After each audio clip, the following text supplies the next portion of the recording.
জয়পুরের নামকরা হাটে ছড়াচ্ছে দুর্গন্ধ। অস্বাস্থ্যকর পরিবেশের মধ্যেই চলছে হাট। হাট বাজার করতে এসে কোনো ক্রেতার দুর্ঘটনা ঘটলে এর দায় কার? হাটের পাশেই রয়েছে নোংরা আবর্জনা স্তূপ, আর সেই স্তূপ থেকেই ছড়াচ্ছে দুর্গন্ধ। পাশেই রয়েছে পানীয় জলের কল ও মা মনসার মন্দির, সেখান থেকেই পান করতে হচ্ছে জল, আর এই জল থেকেই ছড়াতে পারে ডায়রিয়া। এমনই আতঙ্ক মাথায় নিয়েই বাধ্য হয়ে নোংরা আবর্জনা স্তূপের পাশ থেকেই পান করতে হচ্ছে পানীয় জল। আজ এমনই ছবি উঠে এলো বাঁকুড়ার জয়পুর ব্লকে জয়পুর হাটতলার হাটে। স্থানীয় সূত্রের খবর, দীর্ঘ কয়েক মাস ধরে স্থানীয় পঞ্চায়েত থেকে প্রশাসনিক স্তরে নোংরা আবর্জনার স্তূপ সরানো নিয়ে বারবার দরবার হলেও মেলেনি কোনো সুরাহা। এমনই দাবি হাটতলা কমিটির সদস্যদের।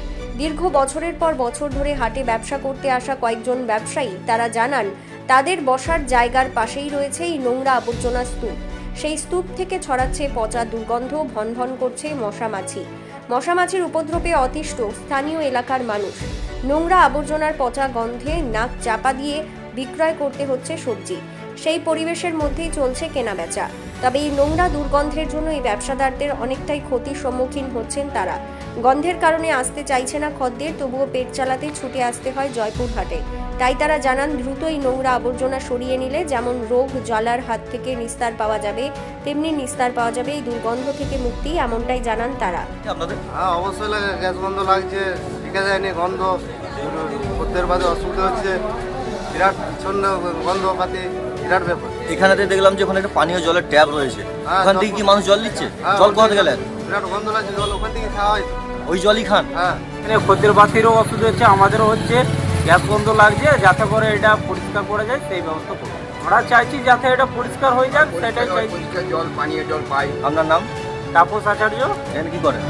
এখানে সবজি ব্যবসা করি। ওর মন্দির রয়েছে, সাথে স্থানীয় ব্যবসাদাররা ব্যবসা করতে আসছে।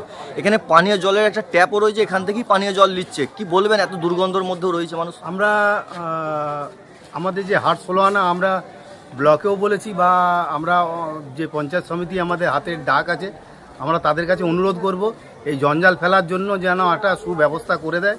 কেন হাটতলা ষোলোআনা সবসময় মানুষের পাশে থাকে, এবং হাটেদের যে হেঁটোরা আছে তাদের পাশে থাকে।